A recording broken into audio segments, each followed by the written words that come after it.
नमस्कार लाडक्या बहिणींनो. एक खूपच आनंदाची आणि तितकीच महत्वाची बातमी आहे. हो, लाडकी बहीण योजनेच्या डिसेंबरच्या हफ्त्याबद्दल आपण सगळं काही जाणून घेणार आहोत. आता बघा, सगळ्यांच्या मनात तोच प्रश्न घोळतोय की नाही, की डिसेंबरचे पैसे खात्यात आले का?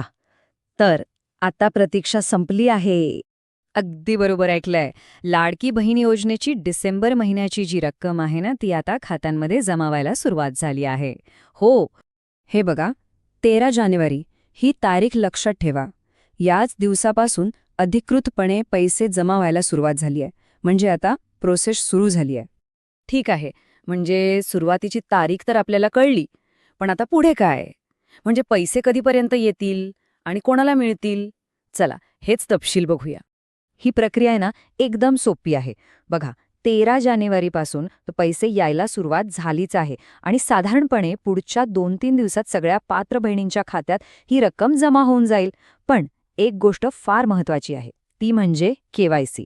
ज्यांची केवायसी पूर्ण आहे, फक्त आणि फक्त त्यांनाच हा हफ्ता मिळणार आहे. कारण कसं आहे, सरकारी मदत थेट योग्य व्यक्तीपर्यंतच पोहोचायला हवे. बरोबर ना? आता जरा एक अशा मुद्द्यावर बोलूया ज्यामुळे ना सगळीकडे खूपच गोंधळ उडालेला दिसतोय. म्हणजे या हफ्त्याच्या रकमेबद्दल काहीतरी वेगळीच माहिती फिरतीये. तोच प्रश्न, 3,000 रुपये मिळणार आहेत की 1,500? नक्की रक्कम आहे तरी किती?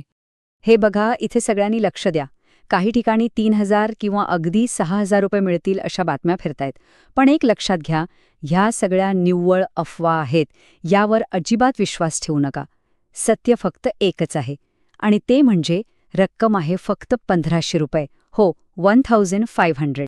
चला, आता अधिकृत रक्कम नक्की किती आहे हे एकदा फायनल करून घेऊया. आणि ही रक्कम 1,500 रुपये का आहे याचं कारणही स्पष्ट आहे.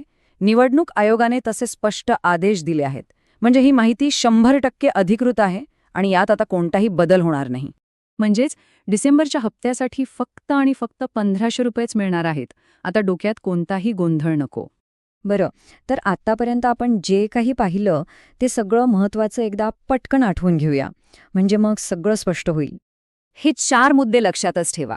पहिलं, पैसे 13 जानेवारीपासून यायला सुरुवात झालीये. दुसरं, रक्कम नक्की 1,500 म्हणजे 1,500 रुपये आहे. तिसरं, केवायसी पूर्ण असणं तर बंधनकारकच आहे. आणि चौथं आणि सर्वात महत्त्वाचं, कोणत्याही खोट्या बातम्यांवर किंवा अफवांवर विश्वास ठेवू नका. तर आता सगळं काही स्पष्ट झालंय, नाही का? मग आता सगळ्यात पहिलं काम काय करायला हवं? बँकेत जाऊन खातं तपासायचं की आधी आपली केवायसी झालीये की नाही हे एकदा तपासून बघायचं?